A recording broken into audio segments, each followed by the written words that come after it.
이재명 대통령이 새해 첫 정상외교로 시진핑 중국 국가주석과의 정상회담을 마쳤습니다. 이어진 한중 비즈니스 포럼에는 4대 그룹 총수가 모두 참석했는데요. 한중 관계에 어떤 진전이 있었는지 스튜디오에 나와 있는 보도국 취재기자와 함께 자세하게 이야기 나눠보도록 하겠습니다. 고민정 기자 어서 오십시오. 안녕하세요. 네, 반갑습니다. 일단 먼저 이재명 대통령과 시진핑 중국 국가주석 간 정상회담부터 살펴봐야 될 것 같습니다. 어떤 성과가 좀 돋보였을까요? 네, 지난 5일 열린 한중 정상회담에서는 특히 경제와 산업 분야에서의 성과가 두드러졌습니다. 먼저 양국 정부부처와 기관 간 14건의 MOU가 체결됐습니다. 아동 권리 보장부터 디지털 기술, 교통, 환경, 지식재산, 과학기술 등 다양한 분야에서 MOU가 체결됐습니다. 또 우리 산업부와 중국 상무부는 그간 비정기적으로 개최했던 한중 상무장관 회의를 정례화하기로 했습니다. 앞으로 보다 체계적인 경제 통상 협력 논의가 이루어질 수 있을 전망입니다. 이 밖에 양국 중앙은행 간 통화 스와프 만기를 연장하기로 하는 등 경제 분야에서 실질적인 성과가 돋보였습니다.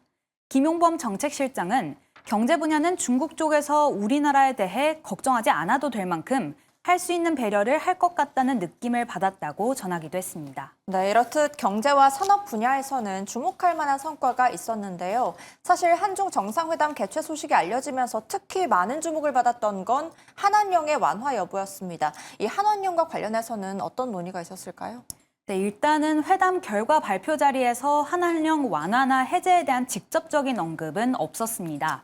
다만 양측 모두가 문화와 콘텐츠 교류를 점차 확대해 나가기로 했는데요. 드라마나 영화, K-팝 같은 경우에는 아직 한중 간 인식 차이가 존재한다는 사실을 확인했지만 이 축구나 바둑 같은 분야에서는 교류를 추진하기로 했습니다. 이와 관련해 이 대통령은 시 주석의 말을 직접 인용하며 점진적, 단계적으로 질서 있게 잘 해결해 나갈 것이라고 밝혔습니다. 석자 얼음이 한꺼번에 언 것도 아닌데 또 한꺼번에 다 녹겠냐. 과일은 때가 되면 익어서 떨어진다. 이렇게 직접 시 주석께서 말씀하셨는데 그게 정확한 표현인 것 같습니다. 이제 그렇게 노력하겠다. 네, 다만 한한령 해제의 시기나 방식은 대상의 특징에 따라 다르다면서 실무진들의 구체적인 협의가 필요하다고 말했습니다. 네, 한중 정상회담 이전에는 한중 비즈니스 포럼도 개최됐는데요. 국내 4대 그룹 총수들이 총출동했다는데 어떤 논의들이 좀 이뤄졌을까요?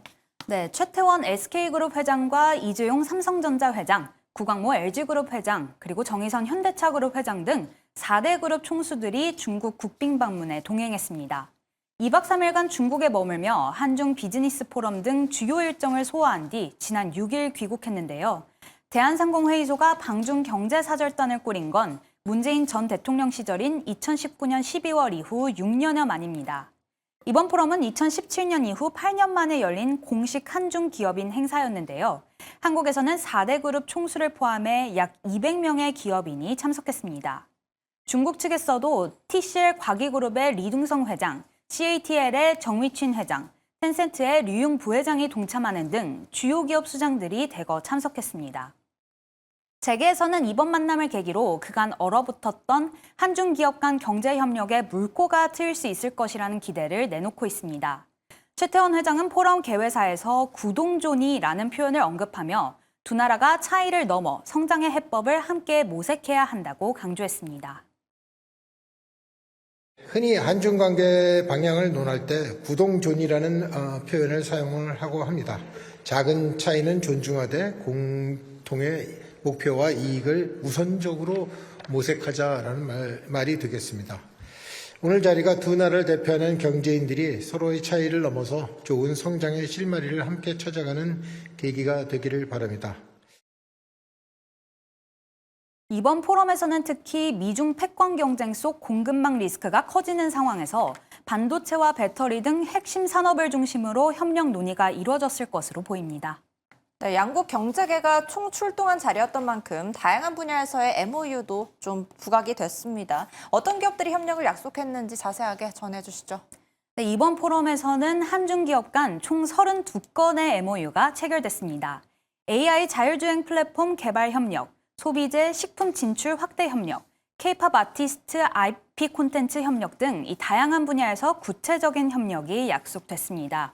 먼저 신세계그룹은 알리바바 인터내셔널과 한국 상품의 온라인 수출 지원에 나섰고, 패션그룹 형진은 중국 기업과 웨어러블 로봇 사업을 추진하기로 했습니다. 이 밖에도 SWM은 중국 레노버와 자율주행 상용화를 위한 고성능 컴퓨팅 플랫폼을 공동 개발하기로 했고, 게임사 루트3는 중국 배급사와 신작 게임 전우치를 함께 만들기로 했습니다.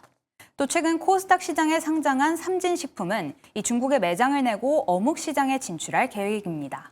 네, 오랜 기간 얼어붙었던 한중 관계가 조금씩 복원되면서 기업 간 경제 협력도 활발해지는 모습인데요. 이런 흐름이 증시에도 영향을 주고 있다는 해석이 나오고 있다고요? 네, 코스피는 새해 상승 출발한 이후 줄곧 최고치 경신 행진을 이어갔습니다. 이재명 대통령은 시 주석과의 정상회담 이후 코스피 최고치 경신과 관련해 이 한중 관계에 대한 희망과 기대가 반영된 것이라고 언급했습니다. 한한령 완화 기대감과 함께 경제 문화 교류 정상화 가능성이 부각되면서 투자 심리에도 긍정적으로 작용하고 있다는 분석입니다.